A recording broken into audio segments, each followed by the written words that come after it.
Mari kita baca Lukas pasal yang keempat ini. Mulai ayat 25. Dan aku berkata kepadamu, dan kataku ini benar.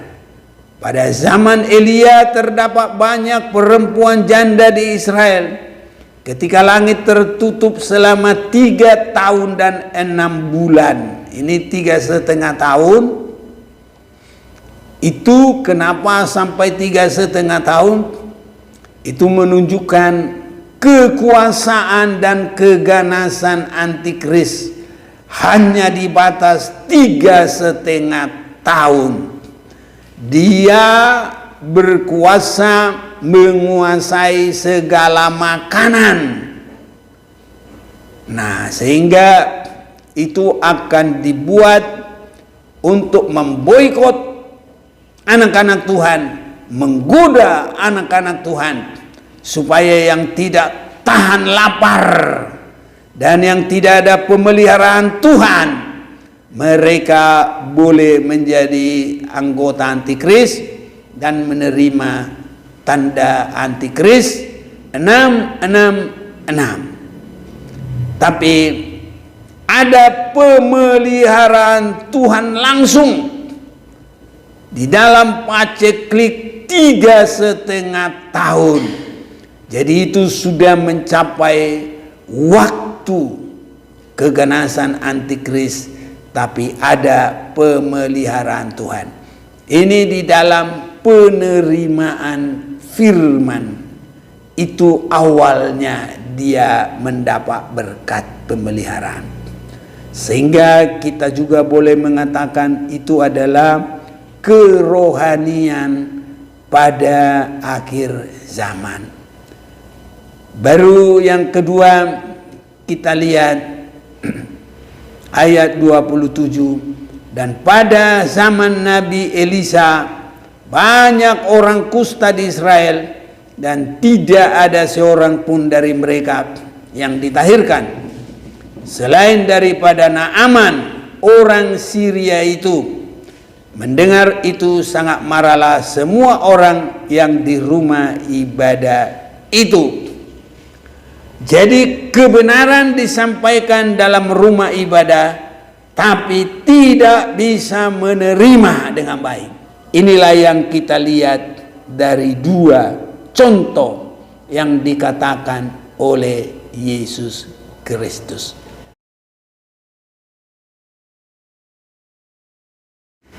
Saya persilakan duduk, saudara-saudaraku yang kekasih.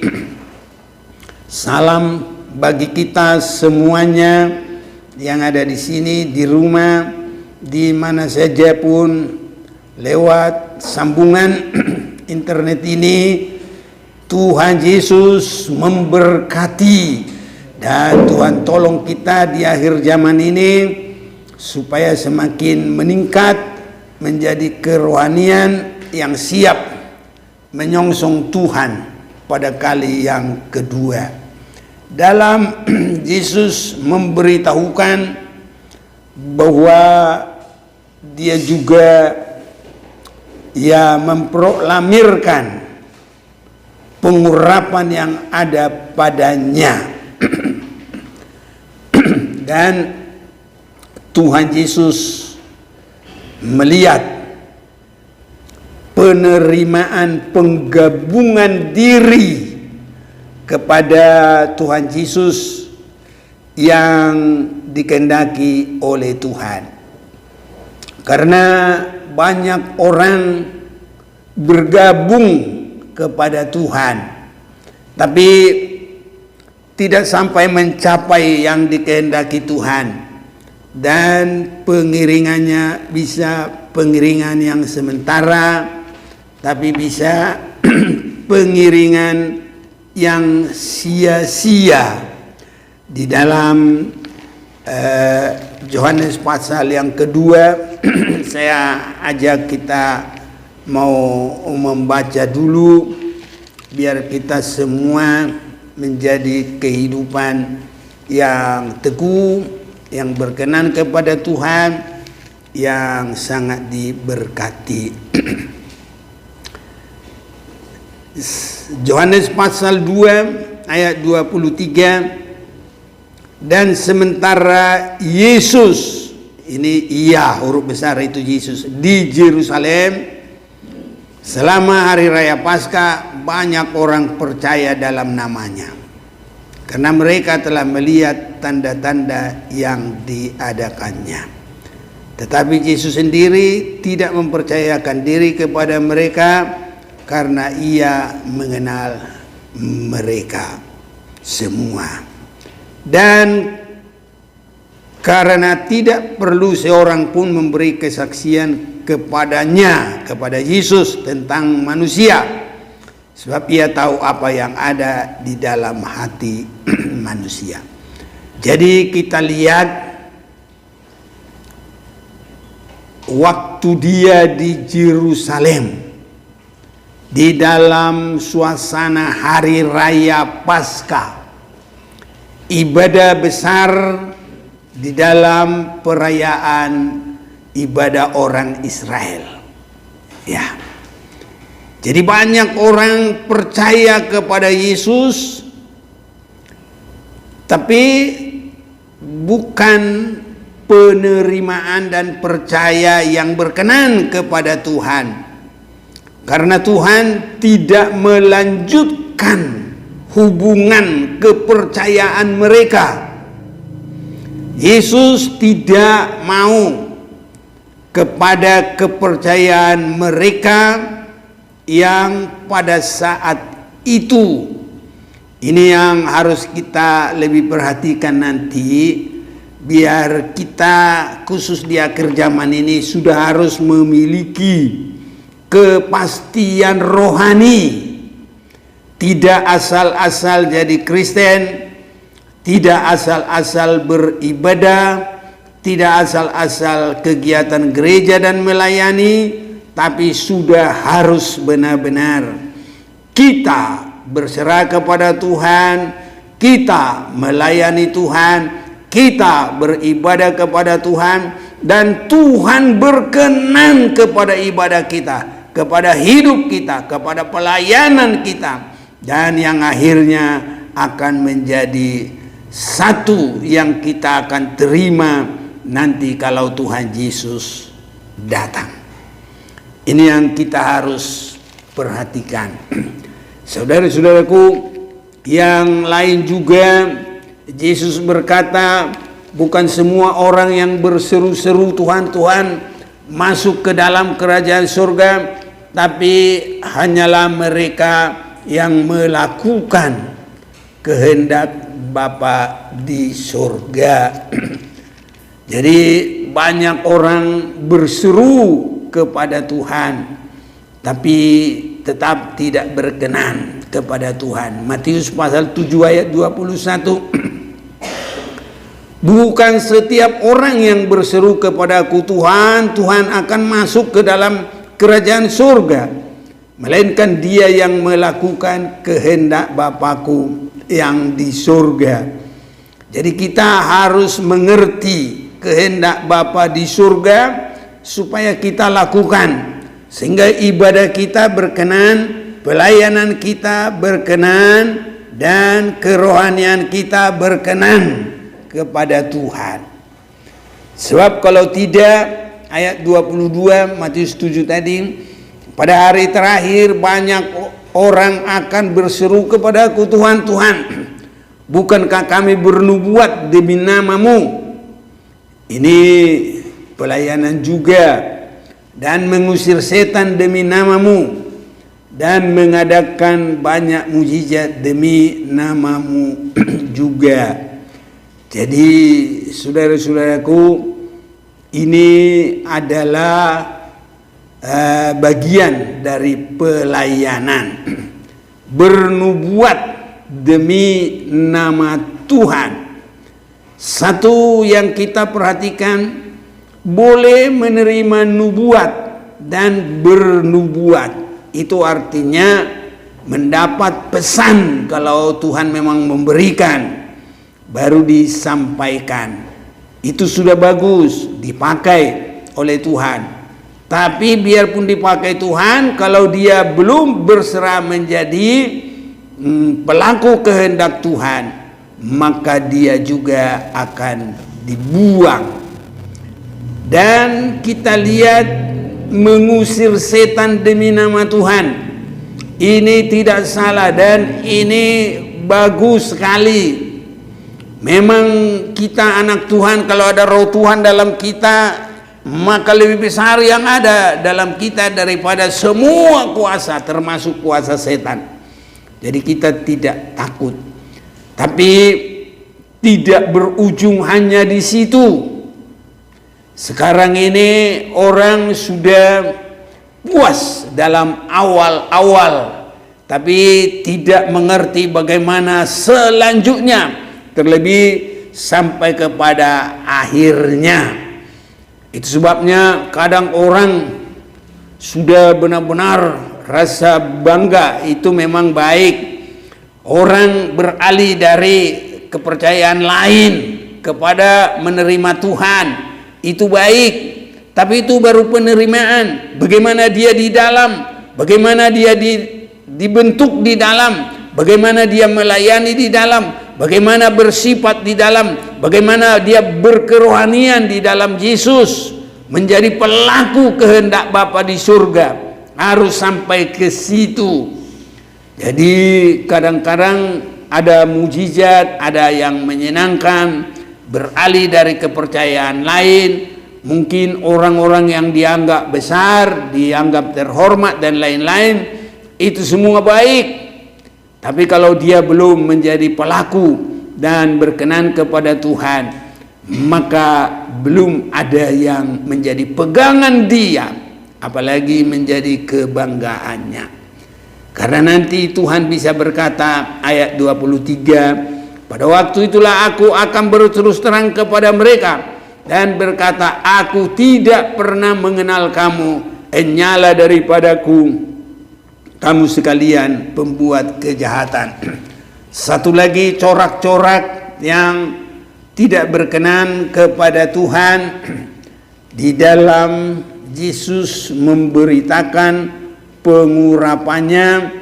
Saya mau ajak baca di dalam Roma pasal yang ke-10. Orang banyak mengadakan kebenaran dan ukuran dia sendiri, seolah-olah dia sudah yakin dan bangga sungguh dengan apa keberadaan dia. Roma 10 ayat 1, saudara-saudara, keinginan hatiku dan doaku kepada Tuhan ialah supaya mereka diselamatkan. Sebab aku dapat memberi kesaksian tentang mereka bahwa mereka sungguh-sungguh giat untuk Allah. Ini satu hal yang sangat baik. Kita juga semua harus sampai sungguh-sungguh giat untuk Allah. Sayangnya, tetapi tanpa pengertian yang benar. Harus mengerti dengan benar kepada kehendak Tuhan. Satu lagi ayat 3, sebab oleh karena mereka tidak mengenal kebenaran Allah dan oleh karena mereka berusaha untuk mendirikan kebenaran mereka sendiri, maka mereka tidak takluk kepada kebenaran Allah. Jadi ini semua menjadi suatu waktu sia-sia. Padahal sudah ada beribadah, sudah ada yang dilakukan, tapi ukuran dalam diri sendiri tidak sesuai dengan kehendak daripada Allah. Itu sebabnya supaya ini jangan terjadi, kita harus memiliki kontak dengan Yesus, dan Yesus memberikan pengertian. Harus ada kontak dengan Yesus dan Yesus memberi pengertian. Bagaimana kita bisa kontak dengan Yesus? Itu dengan menyerahkan diri menjadi seorang murid bagi Yesus Kristus. Di dalam Markus pasal yang keempat, mulai ayat yang pertama, itu Yesus memberikan perumpamaan tentang seorang penabur.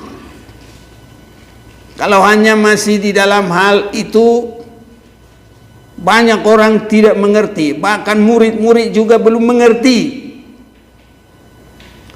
Itu sebabnya murid-murid itu, karena mereka selalu ada waktu bersama dengan Yesus, ketika Yesus sudah selesai mengajar, ketika hanya mereka dengan Yesus, itulah kesempatan bagi mereka. Jadi pertama, memberikan diri jadi murid, artinya memberikan waktu yang sangat banyak bersama dengan Yesus. Markus pasal yang keempat ini ayat 10. Ketika Yesus sendirian, pengikut-pengikut Yesus dan ke-12 murid itu menanyakan Yesus tentang perumpamaan itu. Nah, ini saudara-saudaraku, jadi harus mengerti. Jawabnya, kepadamu telah diberikan rahasia kerajaan Allah. Jadi diberikan ini bukan ke umum, kepada murid.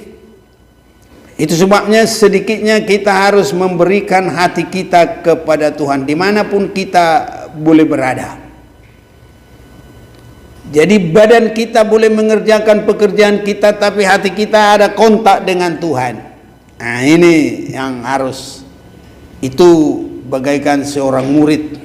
Kalau kita tidak bisa murid secara langsung seutuhnya, sedikitnya perhatian, kontak kepada Tuhan harus selalu ada.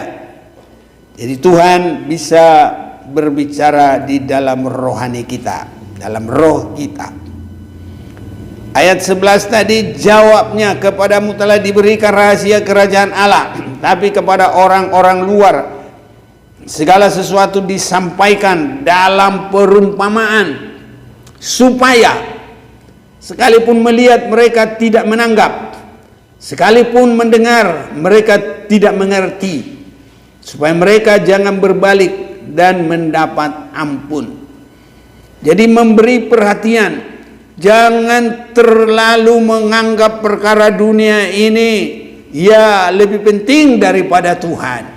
Harus Tuhan lebih penting, supaya kita memberikan perhatian kita kepada Tuhan. Banyak orang hanya memberikan perhatiannya kepada perkara yang ada di dunia ini. Tapi kita kalau jadi murid harus memberikan perhatian sebanyak-banyaknya terus kepada Tuhan.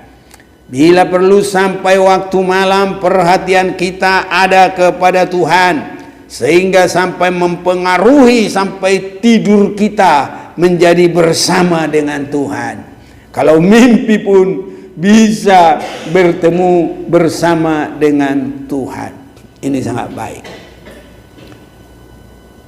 Lalu ia berkata pada mereka, tidakkah kamu mengerti perumpamaan ini? Kalau demikian, bagaimana kamu dapat memahami semua perumpamaan yang lain? Jadi harus mengerti. Dan Tuhan mau memberitahukan semuanya. Itulah di dalam pasal Markus 4 ini sampai dengan selesai. Jadi kita harus jadi murid Tuhan. Caranya, walaupun kita tidak jadi seperti Petrus, Yohanes, Yakobus, Filipus, Tadius, dan lain-lain, bukan. Tapi perhatian kita harus terus-menerus ada kepada Tuhan. Ini susah yang begini sekarang. Tapi kita harus berkumul sampai perhatian kita ada kepada Tuhan. Baik, kita mau perhatikan Lukas pasal yang keempat.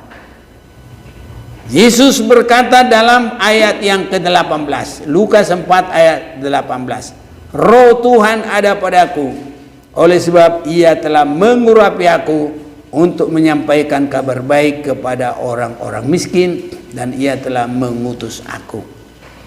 Ini adalah Yesus memulai pekerjaannya setelah dia dibaptis oleh Yohanes Pembaptis di Sungai Yordan. Dan turunlah kepada Yesus seperti merpati. Sesudah dia naik dari air, turunlah merpati. Dan itu adalah Roh Tuhan ada pada Yesus. Saudara-saudaraku, baru dia memulaikan pekerjaannya. Nah, Yesus melayani sesudah ada pengurapan.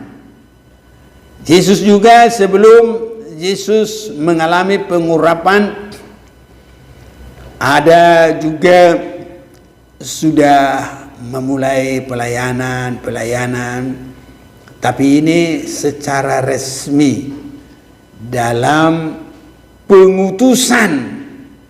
Sebabnya Roh Tuhan ada padaku, oleh sebab itu ia telah mengurapi aku untuk menyampaikan kabar baik kepada orang-orang miskin, dan ia telah mengutus aku.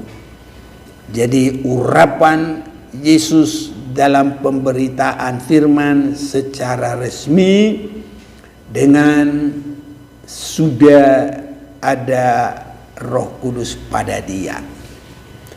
Jadi pelayan-pelayan juga semuanya, apa saja pun pelayanan kita, supaya pelayanan itu berkenan, supaya pelayanan itu atas urapan Tuhan, harus dipenuhi dulu dengan Roh Kudus. Semua pelayan-pelayan harus berusaha dipenuhi dengan Roh Kudus. Sebab kalau tidak, nanti penerimaannya itu bisa penerimaan yang tidak baik, bahkan ada juga penyangkalan yang sangat kuat.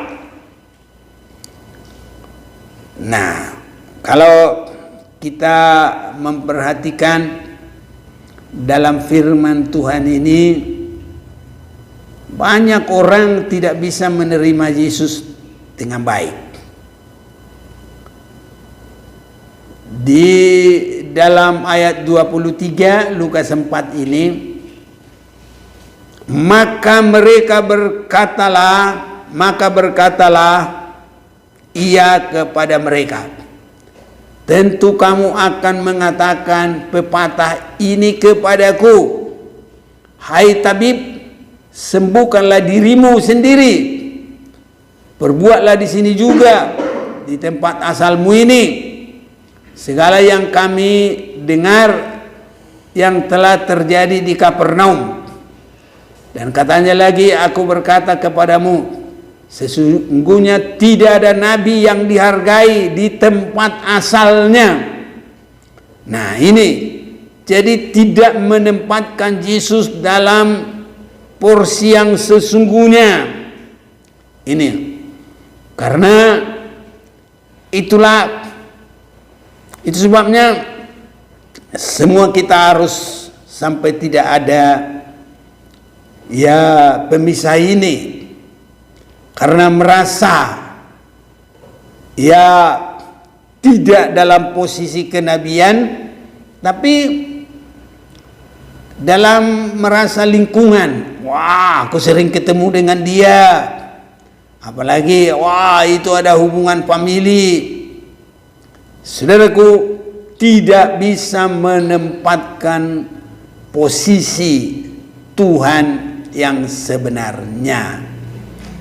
Jadi tadi mulai dari tabib, engkaulah dulu sembuhkan, engkau dulu mengalami. Kalau ini kita katakan kepada orang yang menggandakan uang, itu baik. Kalau dia bilang aku mampu menggandakan uang, ya udahlah, gandakanlah untuk kamu sebanyak-banyaknya biar aku lihat. Nggak bisa dia gandakan kalau untuk diri sendiri, tapi untuk nipu orang akhirnya dia mau. Jadi kalau orang berkata menggandakan uang, hal-hal yang begitu, ya baru ini benar. Tapi ini kepada Yesus berkata, "Hai tabib, sembuhkanlah dirimu terlebih dahulu." Dan Yesus berkata, "Aku berkata kepadamu, sesungguhnya tidak ada nabi yang dihargai di tempat asalnya." Jadi kurang penghargaan, penerimaan kepada Yesus. Semoga kita semua bisa menerima Yesus dengan sebenar-benarnya. Itu sebabnya Tuhan Yesus menunjukkan dua contoh penerimaan yang sangat terberkati, bahkan menjadi penerimaan, contoh penerimaan orang Kristen di akhir zaman, dan contoh penerimaan orang Kristen yang kuat, teguh, bahkan bisa melewati masa antikris. Mengapa dikatakan demikian? Mari kita baca Lukas pasal yang keempat ini. Mulai ayat 25. "Dan aku berkata kepadamu, dan kataku ini benar. Pada zaman Elia terdapat banyak perempuan janda di Israel, ketika langit tertutup selama 3 tahun dan 6 bulan. Ini 3,5 tahun. Itu kenapa sampai 3,5 tahun?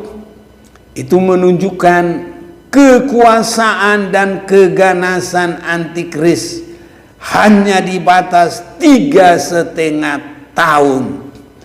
Dia berkuasa menguasai segala makanan. Nah, sehingga itu akan dibuat untuk memboikot anak-anak Tuhan, menggoda anak-anak Tuhan, supaya yang tidak tahan lapar dan yang tidak ada pemeliharaan Tuhan, mereka boleh menjadi anggota antikris dan menerima tanda antikris 666. Tapi ada pemeliharaan Tuhan langsung di dalam paceklik 3,5 tahun. Jadi itu sudah mencapai waktu keganasan antikris, tapi ada pemeliharaan Tuhan. Ini di dalam penerimaan firman. Itu awalnya dia mendapat berkat pemeliharaan. Sehingga kita juga boleh mengatakan itu adalah kerohanian pada akhir zaman. Baru yang kedua kita lihat ayat 27. "Dan pada zaman Nabi Elisa banyak orang kusta di Israel, dan tidak ada seorang pun dari mereka yang ditahirkan, selain daripada Naaman orang Syria itu." Mendengar itu sangat marahlah semua orang yang di rumah ibadah itu. Jadi kebenaran disampaikan dalam rumah ibadah, tapi tidak bisa menerima dengan baik. Itu sebabnya biarpun orang datang kepada rumah ibadah, belum tentu semua berserah benar-benar bagaimana kehendak Tuhan. Ada orang datang ke rumah ibadah hanya untuk menyatakan kemauannya sendiri kepada gembalanya sampai kepada Tuhan. Tuhan harus inilah, Tuhan harus inilah, Tuhan harus inilah. Jadi dia yang ngatur Tuhan, dia juga yang ngatur gembalanya. Tapi yang sangat baik ini pasrah apa kehendak Tuhan. Inilah yang kita lihat dari dua contoh yang dikatakan oleh Yesus Kristus. Itu sebabnya Yesus berkata, Saya ulang ayat 25 ini. Dan aku berkata kepadamu, dan kataku ini benar. Pada zaman Elia terdapat banyak perempuan janda di Israel ketika langit tertutup dan ketika bahaya kelaparan yang terhebat menimpa seluruh negeri. Tapi Elia diutus bukan kepada salah seorang dari mereka, melainkan kepada seorang perempuan janda di Sarpat di tanah Sidon. Jadi janda di Sarpat ini adalah contoh bagi semua janda yang ada pada saat itu. Kalau kita perhatikan, ini adalah kehidupan yang belum benar-benar berkepala kepada Yesus. Jadi ini janda ini tidak bersuami ini, tapi itu sebabnya mendapat kesempatan bagaikan Matius 25 ayat yang ke-6, lihat mempelai datang, songsonglah dia. Itu dalam Matius 25 ayat yang ke-6. Ini saudaraku, jadi penerimaan janda ini adalah penerimaan yang sampai mendapat berkat yang luar biasa dan ada di dalam pengakuan Yesus Kristus.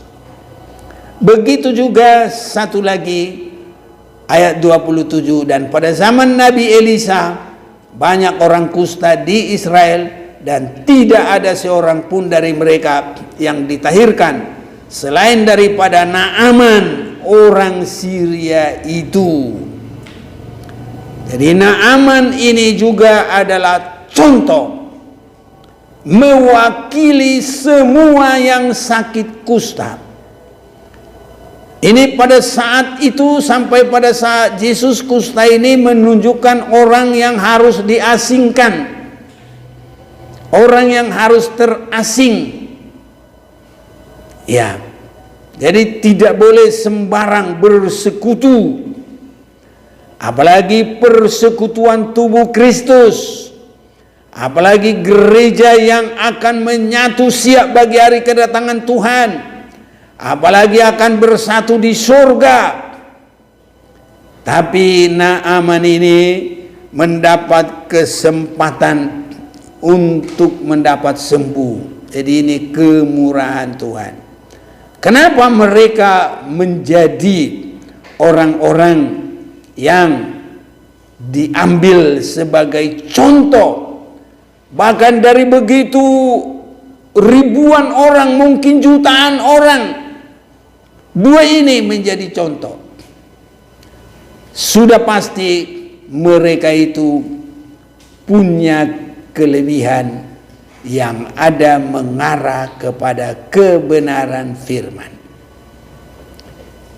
Saudara-saudaraku, kalau kita boleh lahir baru dan menyatu bersekutu dalam persekutuan Tuhan, itu adalah satu kemurahan yang sangat baik.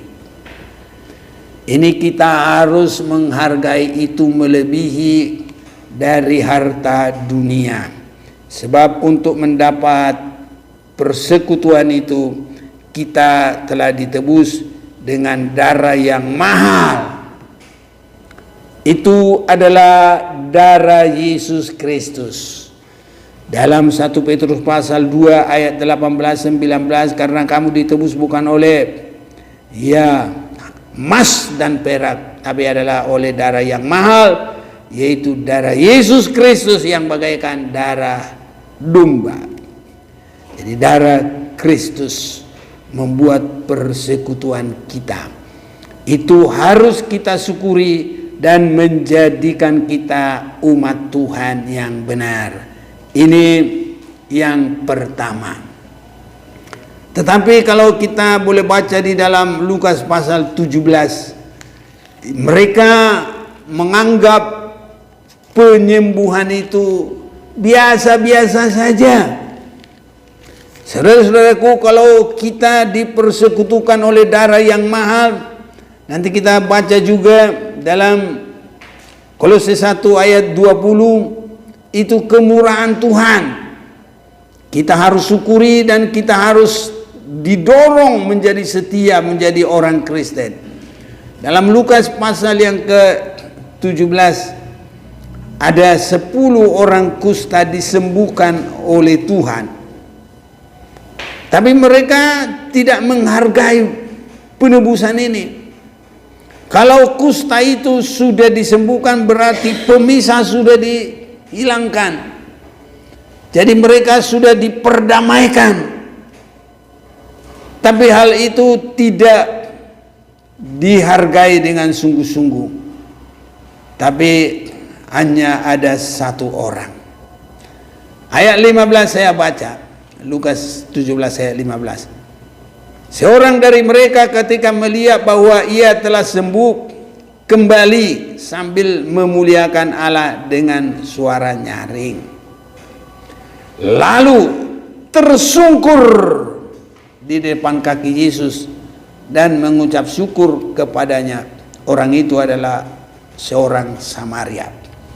Jadi dia datang, dia memuliakan Allah. Nah, ini menunjukkan ibadah yang benar. Jadi kalau kita merasa diselamatkan, harus memiliki ibadah yang benar. Jadi tersungkur, tidak ada yang dibanggakan dari diri sendiri, tapi hanya melihat kemurahan Tuhan yang besar. Dan dia mengucap syukur kepada Tuhan Yesus. Ini menghargai berkat, saudaraku. Tapi ada orang tidak bersyukur, tidak menghargai berkat. Dia pikir ada, ya itu ada aja, sudah begitu. Kita kalau ada berkat Tuhan harus bersyukur kepada Tuhan, semakin mengasihi Tuhan. Ayat 17. Lalu Yesus berkata, bukankah 10 orang tadi semuanya telah menjadi tahir? Di mana yang 9 orang itu? Jadi hilang semua. Kiranya kita orang yang bersyukur dan beribadah kepada Tuhan dengan baik, seperti satu yang datang kepada Yesus itu. Nah, ini pertama, saudara-saudaraku. Kalau ini Naaman ini, dia juga datang bersyukur kepada Tuhan. Kalau dia disembuhkan, dia menghargai. Bahkan kalau kita memperhatikan Naaman ini, untuk menerima berkat Tuhan sudah ada perbaikan dalam hidupnya. Mengapa demikian? Kita tidak sempat baca di dalam 2 Raja-Raja pasal 5. Saya sampaikan aja dari sini, atau kita tetap lihat walaupun tidak baca semuanya. 2 Raja-Raja pasal yang ke-5.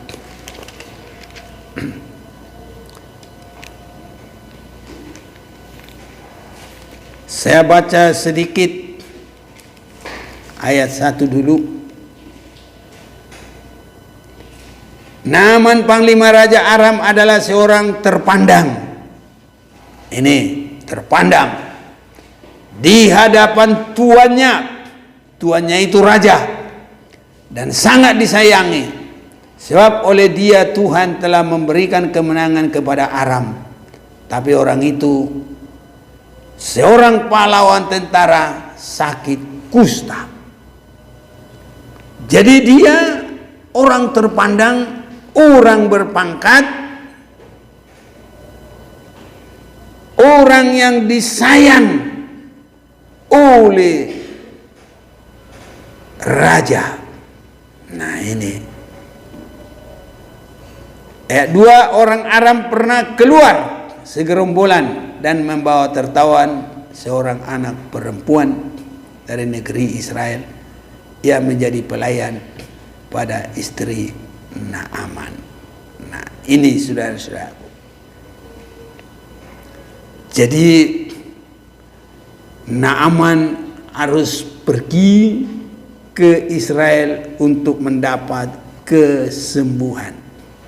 Tapi posisinya tadi adalah orang panglima perang dan bukan abal-abal, tapi yang selalu menang sampai dia disayang oleh tuannya, itu rajanya.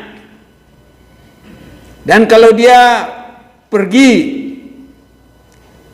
ya, dia tidak asal pergi begitu saja, tetapi ini raja ini membuat juga surat pengantar dari seorang raja Aram kepada raja orang Israel.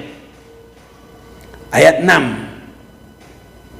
Ia menyampaikan surat itu kepada raja Israel yang berbunyi, sesampainya surat ini kepadamu, maklumkanlah kiranya bahwa aku menyuruh kepadamu Naaman pegawaiku, supaya engkau menyembuhkan dia dari penyakit kustanya.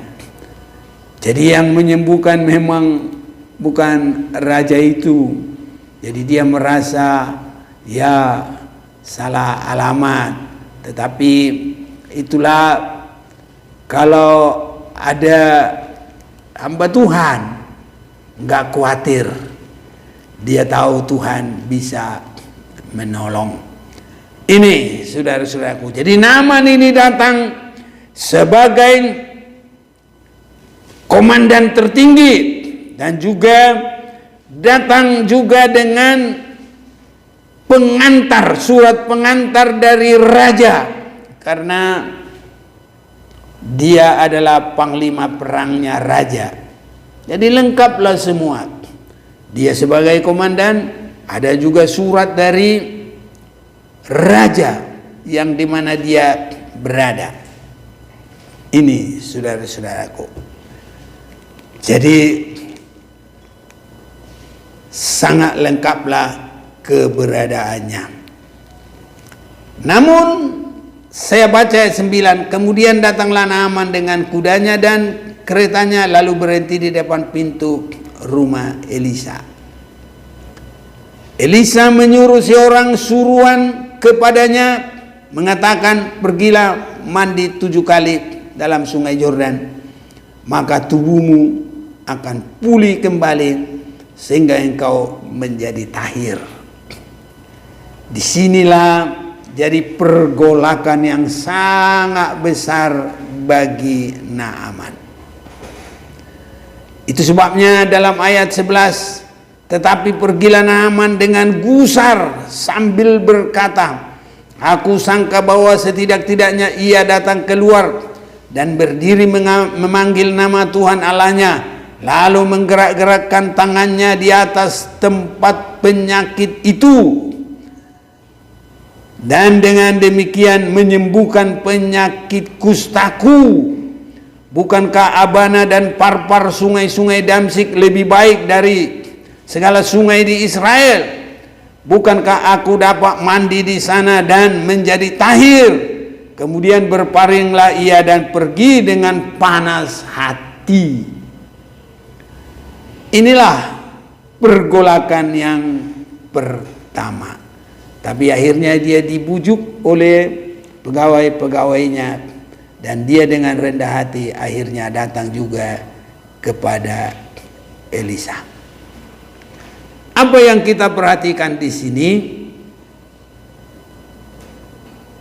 Harga diri seorang panglima dia tidak mempertahankan. Sebab kalau panglima datang, biasanya disambut oleh panglima yang didatangi. Tapi ini nggak ada penghormatan. Ada juga kadang-kadang sambutan dengan mengalungkan bunga, nggak ada sama sekali. Malah dia datang ke rumah Nabi, nabinya nggak mau keluar. Kalau yang baik itu bertamu itu silakan masuk dulu, ngobrol dulu, minum-minum dulu. Nah, mestinya begitu. Ini enggak. Dan yang keluar juga adalah pesuruh. Sekarang ini kalau pesuruh bisa security, bisa juga pembantu. Nah, jadi kepada panglima perang yang pemenang yang membawa juga surat dari raja hanya disambut oleh seorang pembantu.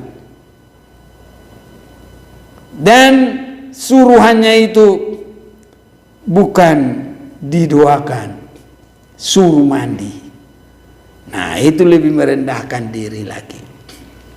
Jadi ini menerima Tuhan dan untuk diberkati sudah ada praktek seperti Yesus Kristus.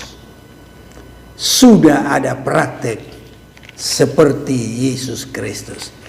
Apa praktek seperti Yesus Kristus? Dalam Filipi pasal yang kedua ayat yang ke-5, hendaklah kamu dalam hidupmu bersama menaruh pikiran dan perasaan yang terdapat juga dalam Kristus Yesus, yang walaupun dalam rupa Allah tidak menganggap kesetaraannya dengan Allah itu sebagai milik yang harus dipertahankan, melainkan telah mengosongkan dirinya sendiri dan mengambil rupa seorang hamba dan menjadi sama dengan manusia. Praktek ini walaupun belum 100% sama, tapi itu sudah ada pada Naaman. Dia tidak menganggap lagi sebagai panglima, dia tidak menganggap lagi sebagai pemenang-pemenang, dia tidak menganggap lagi surat yang dikirim oleh raja. Dia sudah turun dari posisinya. Dia diperintah, bukan atasannya, tapi diperintah orang paling rendah. Itulah pesuruh. Nah, ini nggak gampang ini sama orang. Nah, kita juga kalau bertamu ke rumah orang, kalau hanya pembantu yang mengurusi, wah, yang punya rumah ini nggak tahu kesopanan atau apalah, itu bisa. Tapi Naaman lulus dalam hal itu. Jadi dia sudah mengambil bagian dari cara hidup Yesus. Itu sebabnya waktu Yesus melihat ini, mereka itu menjadi percontohan itu. Sebabnya kita baca tadi ya dalam Lukas pasal yang keempat ini dan ayat 25, dan aku berkata kepadamu dan kataku ini benar, pada zaman Elia terdapat banyak perempuan janda di Israel ketika langit tertutup selama 3 tahun dan 6 bulan, dan ketika bahaya kelaparan yang hebat menimpa seluruh negeri. Tapi Elisa diutus bukan kepada salah seorang dari mereka, melainkan kepada seorang perempuan janda di Sarfat di tanah Sidon. Dan pada zaman Nabi Elisa banyak orang kusta di Israel, dan tidak ada seorang pun dari mereka yang ditahirkan selain daripada Naaman orang Syria itu. Mengapa hanya mereka berdua? Mereka ada hidup yang akan mereka terima. Ini adalah penerimaan kepada Yesus tadi kita baca dari awalnya. Itu sebabnya ada sebagian yang menolak, karena untuk mengambil tabiat Yesus itu banyak orang tidak mau. Ingin langsung dapat berkat, tapi jangan sampai turun merendahkan hidup. Nah, ini banyak begitu saudaraku.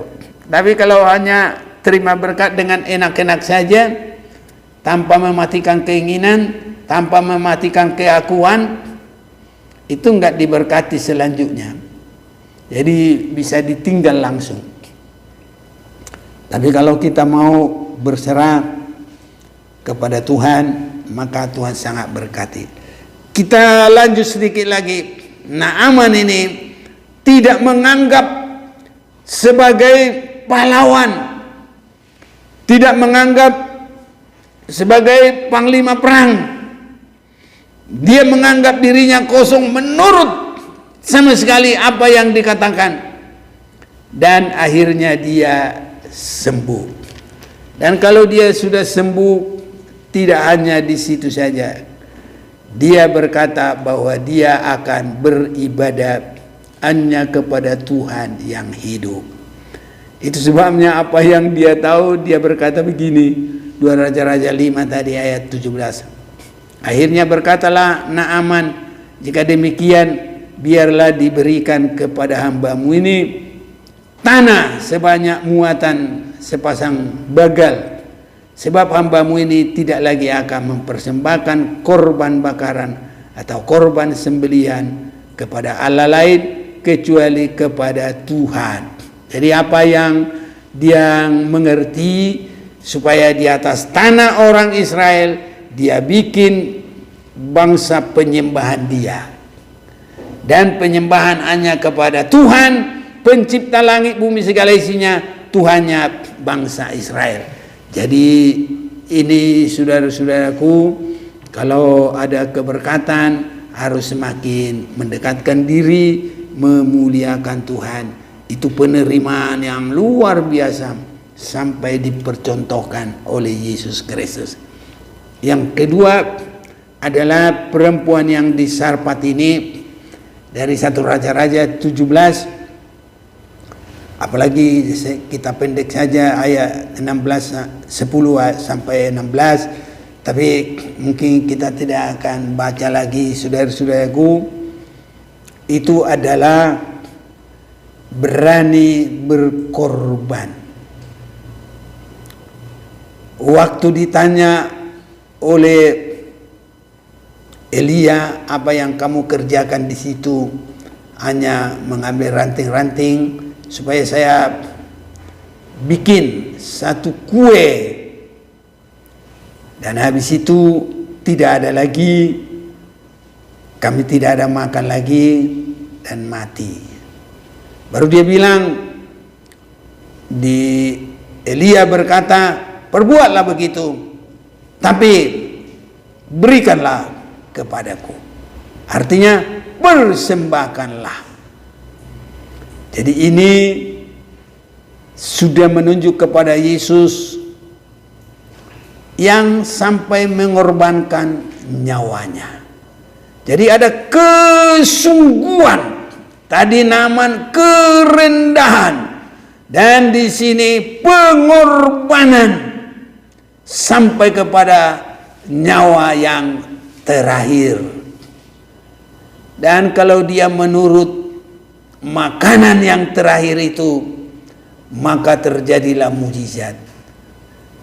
Tepung yang sedikit tidak habis, minyak yang sedikit tidak habis, dan berjangka sampai 3,5 tahun.